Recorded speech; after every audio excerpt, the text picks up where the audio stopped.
मेरा ताल्लुक एक देहात से है।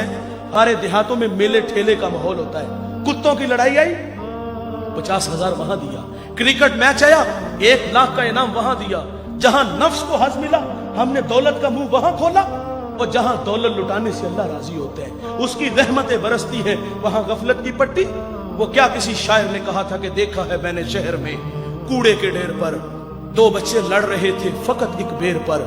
फसलों को काटते कुछ टूटी चूड़ियां, कुछ बिक गई हैं दोस्तों गंदम के सेर पर।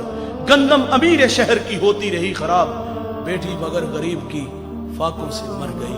मोहसिन नकवी कहता है मोहसिन ये गरीब लोग भी तिनकों का ढेर हुआ करते हैं, कभी पानी में बह गए तो कभी मलबे में दब गए। और भाई हमें ये दुखी लोग नजर क्यों ना आए? हमने दौलत कुत्तों की लड़ाई पे, हिजड़ों पे लुटाई, क्रिकेट मैच पे लुटाई। हमें माशरे में फैले हुए दुख नजर क्यों ना आए?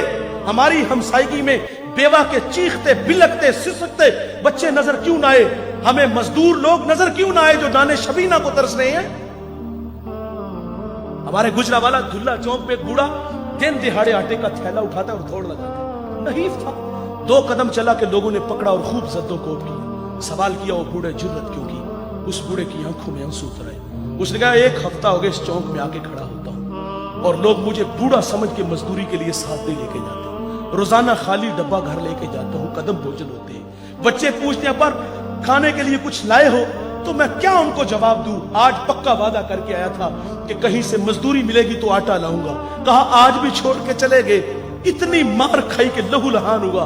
अगर वो बूढ़ा मर जाता ना गुर्बत की वजह से, तो फिर उसी मोहल्ले से बड़े सखी निकलने थे।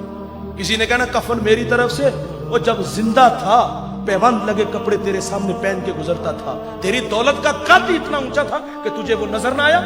आज मर गया तो चिट्टा लिबास ले आया। फिर मोहल्ले से और भी सखी निकलते हैं, कुल 10वां चलीसने की रोटी हमारी तरफ से। और चीखे तूने ना सुनी उस मजदूर के बच्चों की, जब वो वालिद को रोज कहते अब्बा भूख लगी है खाने को कुछ दो। उस वक्त कहां गए ये सखी? उस वक्त कहां गए ये मालदार? जब वो बिलकते थे आज मर गए तो कुल 10वें चलीसवें की रोटी ले आए। जिंदों की कदर करना जानिए मेरे भाई, जिंदों को इज्जत देना जानिए। मुझे वो कमालिया की बेटी नहीं भूलती जिसका बूढ़ा बाप अपनी बेटी को तालीम की दौलत से आरास्ता करते हैं। अब वो बालिगा थी, निकाह की तकरीब है, उधर से बारात आ रही है, इधर बेटी वाले तैयारियों में थे।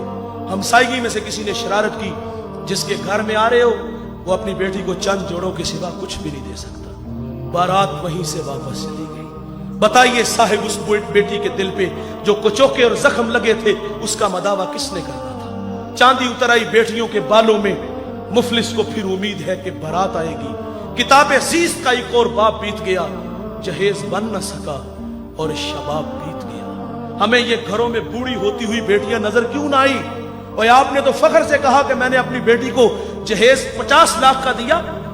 हमारे देहातों में रस्म वखाला होता है, उसमें एक औरत को कहा जाता है कि पूरे मोहल्ले में लोगों को क्या हो कि हमारी बच्ची का जहेज देखो।